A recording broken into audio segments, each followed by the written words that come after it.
Hello and welcome to the Rise Up For You podcast. We are live coming to you today on the Become Your Best podcast and webinar series. I'm Sweeney, the Vice President here at Rise Up For You. I'm actually doing an in-studio guest today, which is unique for us because usually in this remote world, we have people calling in from all over, right? From Canada to the UK, etc. So we're excited to dive in with our special guest today. He's actually a Rise Up For You team member, and he also happens to be married to me. So let's get started, and here we go. Everything you need is already inside of you. The world would not be what it is without you. When we begin to create change within us, we begin to create change in the world around us. Your journey to becoming your best self as the whole person starts right now.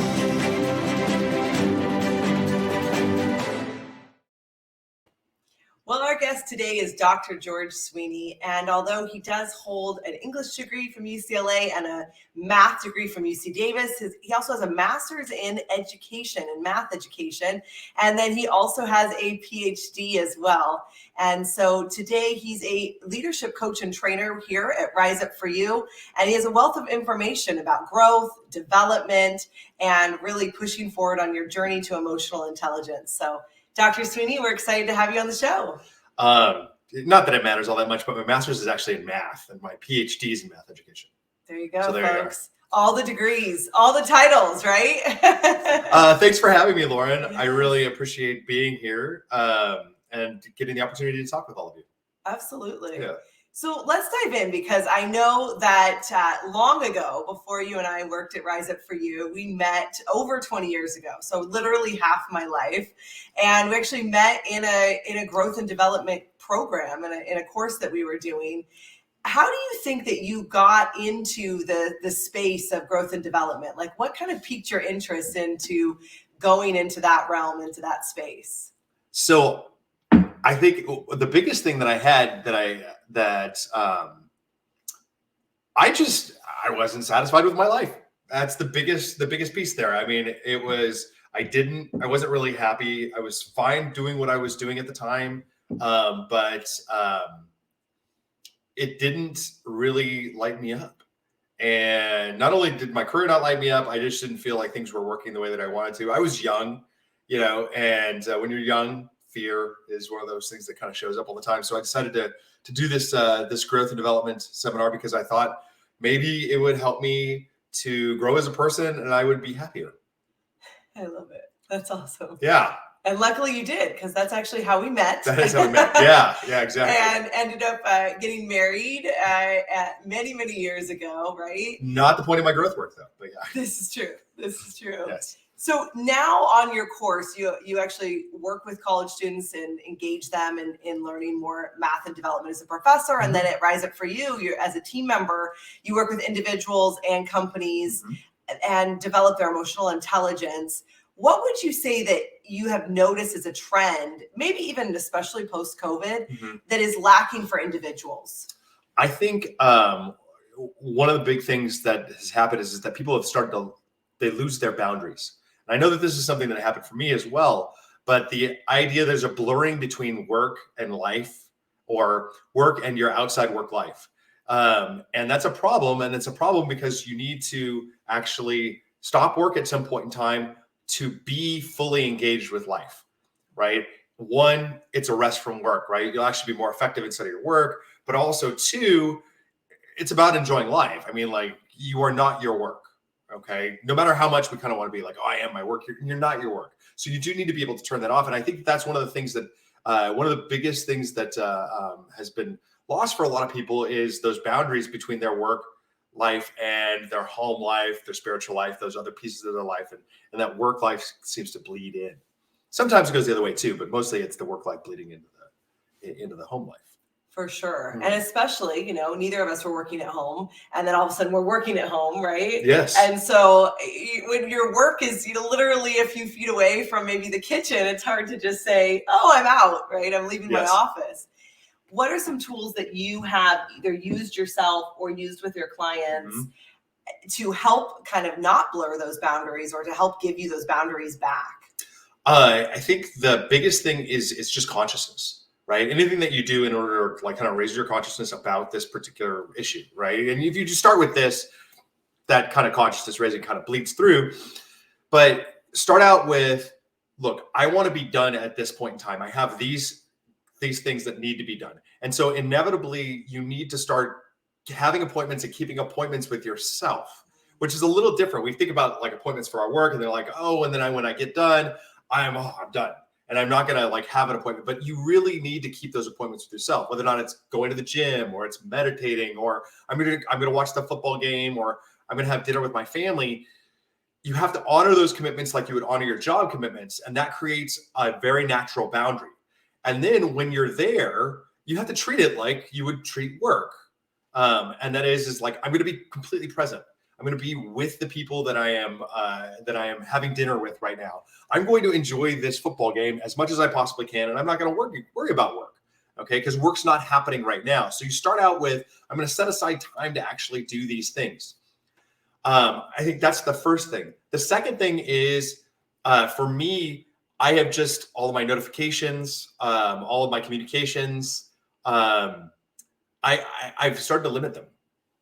With my math students, during Monday through Friday, I check my email twice. And I know that some of you are in sales and there's all sorts of different things like that. That there are different guidelines for different jobs. Totally get it.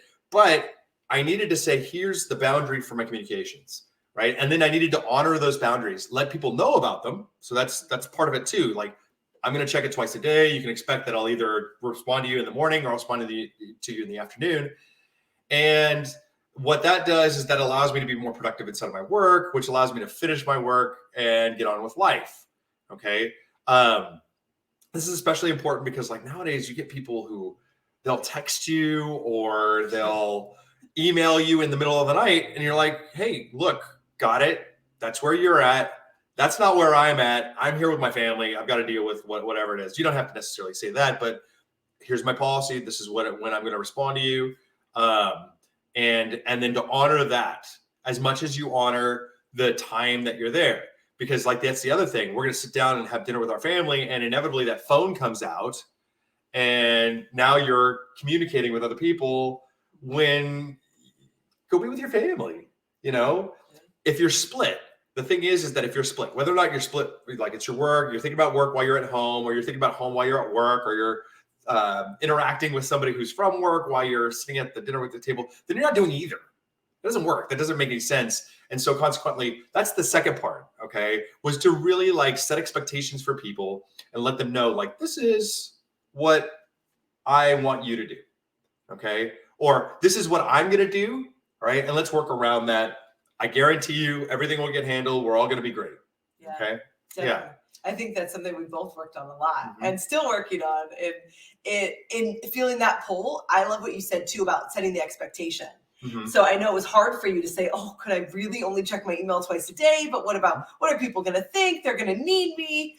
And then, I think our CEO Netta is so good at setting these kinds of boundaries. And for me, it's really helped me where she'll say, well, take Friday off. Or, we'll just move the meeting. Like, it's not life and death, Lauren. And so that's really helped. And then letting others know, hey, here's my expectation. I have a client that I'm coaching with us, and she has the funniest out of office email signatures. In fact, she told me that people at her job, she's an HR leader, will actually email her when she's out of office just to see how fun her email is, because she's made it creative and fun. Something like, I bet you thought I'd never take any time off. Look at me. Here I go, actually using my PTO. I bet you're proud of me. You should do the same. Something like that to change this culture of this hustle culture that I know I've really worked hard to also kind of pull away from and get out of. I think that's one of the things too with letting my students know, like the students that my math students, I want them to live like I want them to live the way that I'm saying now. You have boundaries, okay? You work when you work. You're at home when you're at home. You're with your family when you're with your family. You take care of your responsibilities, right? And if you need to have fewer responsibilities, do that, right? But you can't, like, if I'm constantly available to them all the time, then they get the sense that that's how life is. Well, no, And that's not how life has to be either. It's midnight. I'm not responding to you. I'm asleep. That's it, and I'm not interested in being anything after 5, 6 o'clock. I don't want to respond to you anyways, because I'm being with my family. I have to live that example. I love that, like you were talking about the HR person and their paid time off. I'm using my paid time off. To have the HR person say to you, I'm using my paid time off right now. Guess what? It's okay to use your paid time off. That's the deal, right? Okay. You should go use that paid time off. We've progressed from, I think what we have to start to do is to progress from a society where it's like a badge of honor that you work 80 hours a week and, and you have that whole thing, to a place where we start to create balance, work-life balance, or even more so, it's a holistic approach to life, which is, I am a whole being. I have all these things that I'm involved in. My work happens when my work happens. My home life happens when it happens, and I don't have to necessarily like hard stop. But I know when I need to rejuvenate. I know when I need to recharge, right? And I can do those things, and I can, kind of set forth the expectations and guidelines for my life, and I think that people are they're starting to realize that it's a little bankrupt. It doesn't work. It doesn't work. You're going to be burned out. You're going to be unhappy. You're not going to be productive. Okay. You're going to be constantly looking for something different. And what you realize is that it's not that you need a different job. It's that you need to maybe relate to your job differently. And I think that's an important thing to remember. Yeah, absolutely. And it's great because we have so many leaders that listen to our podcast. We have a lot of entrepreneurs that for sure, right? I mean, it's that whole saying of, I quit my 9 to 5 to work 24/7. And so even more so for entrepreneurs, because you're your own boss. So you literally can work all the time. Right. And knowing and feeling that abundance and not coming from that desperate place of like, well, if I'm not available, just like you said for your students, same thing for your coaching clients. If you happen to be listening, you're a coach or an entrepreneur. Well, if I'm not available for my clients, right, they'll leave. Instead of feeling the abundance and knowing, actually, if you set yourselves up, which is something that we do here at Rise Up For You, if you set yourself up and say, hey, you can send me a message, like we'll use a Voxer app, for example. You can Vox me. I'm going to get back to you, let's say within a day. I might not get back to you right when you send it. And that's okay. Everything's going to work out, right? We are not surgeons. If you're listening and you're a medical professional, hats off to you. And you might need to be available, right? You might literally be saving a life. But most of us listening to this show, it's not life and death. Yet we live with that type of hustle culture, that type of energy. Well, Dr. Sweeney, I'd love to also ask, I know that people have been talking in the new year about health. They've been talking about, keeping those New Year's resolutions, if they made them or not, and either way is totally fine. However, you made a huge health pivot. So I'd love to give some golden nuggets on your perspective on any habit change that they might want to make being in this new year, 2023. And if you're listening, I mean, dramatic, right? You lost a significant amount of weight and have kept it off. Yep. Tell them a little bit about that and how that relates to habit change. So about 3 years ago, maybe 4 years ago, it was actually 4 years ago, I decided I had been dieting my entire life. Since I was 10 years old, I was on Jenny Craig when I was 10 years old. My parents thought I was overweight, and I probably was. And so we started in on this, and I would lose weight. I had done the yo-yo thing forever. I had ballooned up to over 300 pounds. I was 308 pounds at my heaviest, I think. And I was a smoker, and I was not living a healthy lifestyle at all. I like exercise, and I've always pretty much liked exercise, but it was not consistent either. It turns out I joined a CrossFit gym. And when I joined the CrossFit gym, what happened was I really just started to really enjoy CrossFit. But CrossFit was really difficult when you weighed 295 pounds. That was just a hard thing to do. And I didn't necessarily feel still all that great. I mean, I was exercising and I enjoyed the whole sport, but I wasn't feeling great. So what I decided after having actually tried out every diet under the sun, okay, literally every diet under the sun, I said, look, what I'm going to do is I'm going to do this all the way.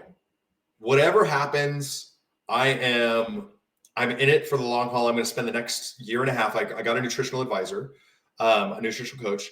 And I said, look, year and a half, we're going to spend doing this 2 years, whatever like the time it's actually going to take. We're going to do it the right way. I'm going to like lose the weight. I'm going to like habit change. I've got to do these habit changes. And we started along that journey. And I actually learned a heck of a lot about how do you lose weight to keep it off. So like for the last time, for the last time. Yes. Yeah. This is like, this is a new lifestyle, right? So not a certain supplement, and we're not really promoting any diet. We're not health coaches at Rise Up For You either. But I think it's very relevant for those listening because, of course, we talk about our 6 pillars, one of them being health. Yeah. And also a lot of people listening are looking for habit change in the new year. What do you think? It's really significant. And you lost 80 pounds and have now kept it off. For almost 3 years now. Yeah. Which is just amazing. Yep. And I know you said you feel like a new person. I am a new person. I mean, like that's just spending my entire life relating to myself as if I was fat, you know, and you've got fat jokes and you have fat clothes and you know, there's certain things you're like, I can't do that. And now I'm like, no, I can do that. That's not a problem. I have to get rid of the fat jokes because like, it doesn't make any sense for me to make fat. It's terrible. Like people could be insulted. You know, they're like, what are you talking about? You don't know anything about this. And inevitably just relating to myself as somebody who's basically unhealthy. I am a new person. That's all there is to it. So I'm sorry, repeat your question. Talking about habit changing. I know we read the book Atomic Habits, shout out to that, and several different things. Yeah. I would say the biggest thing I saw for you was having accountability. Right. And not with a certain diet. In fact, didn't he tell you many times you need to eat more calories? Yep. Right. It really wasn't about restriction or obsessive weighing or anything like that. Yeah. So I would say for those listening, anything that they're looking to really shift, hiring an accountability partner, a coach, an expert in the area to really, and then tracking it. Right. I mean, yes, you said it. You can tell she's my wife. There you go. She was like, I know what you did. I'm going to tell them all. This is what he did. Yeah, I mean, definitely accountability is huge. Accountability is huge because you walk in and you're like, one, you're paying somebody to do this. I mean, like that's actually, for me at least, that helps. Because I'm like, okay, this matters to me. And so he really made a huge difference. We shifted things. He was like, well, you don't doing that, right? Or let's drop this down, or let's kind of shift things around. And I think the accountability did help a lot. I think actually one of the other things was the idea that when you're changing this habit, when I was changing that habit, I didn't know the right way. Like we were trying to figure out as we went. Like experience told us, all right, this is where we're going to start. And like, we'll start with this number of calories and this amount of protein, and you're going to be working out this amount, et cetera, et cetera. All right. So we go do that. Did it work? Did it not work? Right. It's not like, oh, this is the thing that you do, and that's the right thing to do all the time. With habit change, with anything else, sometimes you're going to have to sit there and like, you make mistakes. Right. And I don't even know if you'd call them mistakes. There's stuff that works and there's stuff that doesn't work. And there it is. And you're like, okay, so now I'm going to shift. I'm going to change a little bit what we're going to be doing. Having him there though, right, to look at things and to help guide me into what things might work, that made a difference, right? What might be better? Because it's one thing to look at it and go, that didn't work. Now I'm going to shift it up. Well, what if you just needed to give it longer? Because sometimes, we had to spend 4 or 5 weeks and you're like, it didn't work over the last 4 or 5 weeks. You're like, okay, what do I do now? And so that's how you end up with things like, you know what, maybe we need more calories. Or, you keep shifting at this point. Now we've got some information, we can actually do something with it. That made a huge difference. So it's the accountability, but it's also somebody there to help guide you as things change, because things change, right? And I think that helps. And, having a buddy to kind of like look over it with you, that is huge too. The second piece though, I think that is even bigger is commitment, because stuff happens, right? And this is the way I found it. And this has been an amazing thing for habit change just in general is if you are like, this is what I want to change. Okay. Do everything that you possibly can in order to have it change. That's it. right? And, you know, you're going to make mistakes. You're going to fail. You're going to fall off the wagon. Things are going to happen, but you're committed. You're going to get back on. Mm-hmm. And he's there for accountability, or whoever your coach Oh, is. absolutely. Yeah. Your accountability partner. Gotcha. Yes. Mm-hmm. Yeah, absolutely. And there it is. And he's like, and he reminds me of my commitment. He's like, okay, there's your commitment. Reminds me of my commitment, which is phenomenal. And then of course I have to remember my commitment too. He's like, well, you know, what are you going to do? You're going to be unhealthy for the rest of your life. You're going to like die at 65. No, I'm not going to do that. Right. So the commitment, the accountability in what you're looking to shift and change. Absolutely. And, you know, we're almost out of time. Sorry. I know people want to know more for sure. Sorry. And so you can definitely reach out to us and talk about habit change and all the different things that we can help you with, or there's so many books and things that you can do. But we also want to make sure here at Rise Up For You that we have one last question. Sure. And that is, what does Rise Up For You mean to you? What Rise Up to You means for me is it is an opportunity to expand yourself while actually developing skills that might or will improve your life, right? So it's about expansion and developing skills, and it's about in really a very nurturing environment. It's a nurturing environment. You know, the coaches and the trainers who work for Rise Up For You are very nurturing, very caring, and I think that makes a huge difference, because really it's about connection. Like, we've got the information, we know what we're doing, we can help you to like develop whatever it is that you're looking to develop.